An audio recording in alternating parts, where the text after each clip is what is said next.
ಇವರಿಗೇನು ಬುದ್ಧಿ ಇದೆ, ನಾನು ಯಾಕೆ ಇವರಿಗೆ ಬಾಗಬೇಕು, ಈ ಭಾವನೆಯೇ ಬೆಳಗ್ಗೆಯಿಂದ ರಾತ್ರಿಯವರೆಗೆ ಬರ್ತಾ ಇದ್ರೆ ಇವನು ಯಾರು ನನಗೆ ಹೇಳೋದಕ್ಕೆ, ಇವರು ಯಾರು ನನಗೆ ಹೇಳೋದಕ್ಕೆ? ಇಷ್ಟೇ ಇರೋದು ಇವತ್ತಿನ ಇಡೀ ಸಮಾಜದೊಳಗೆ ವಿವಾಹ ವಿಚ್ಛೇದಗಳು ಹೇರಳವಾಗಿ ಕಾಣುವುದಕ್ಕೂ ಕಾರಣ ಈ ಅಹಂಕಾರವೇ.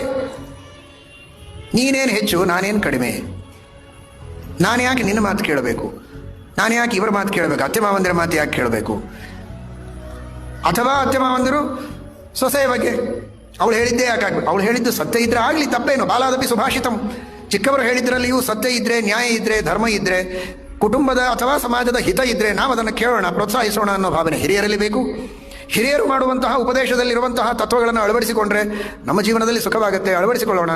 ನಾನು ಓದಿರಬಹುದು, ಅವರಿಗಿಂತಲೂ ಜಾಸ್ತಿ ಗಳಿಸ್ತಾ ಇರಬಹುದು, ಅಂದ ಮಾತ್ರಕ್ಕೆ ಜಗತ್ತಿನ ಸಂಗತಿಗಳನ್ನು ಮೀರಿ ನಿಲ್ಲುವ ಯೋಗ್ಯತೆ ಯಾವ ಹಣವಂತರಿಗೂ ಇಲ್ಲ. ಜಾಗತಿಕ ಸತ್ಯಗಳು ಸತ್ಯಗಳೇ. ಆ ಸತ್ಯಗಳನ್ನು ಬೋಧಿಸುವಂತಹ ಅನುಭವಿಗಳು ಹೇಳಿದ ರೀತಿಯಲ್ಲಿ ನಾವು ನಡೆದರೆ ನಮಗೆ ಹಿತವಾಗತ್ತೆ ಎನ್ನುವ ಭಾವನೆ ಇದ್ದರೆ, ಆ ವಿನಯ ಇದ್ದರೆ ಜಗಳ ಆಗೋದಿಲ್ಲ, ವಿಚ್ಛೇದ ಆಗೋದಿಲ್ಲ.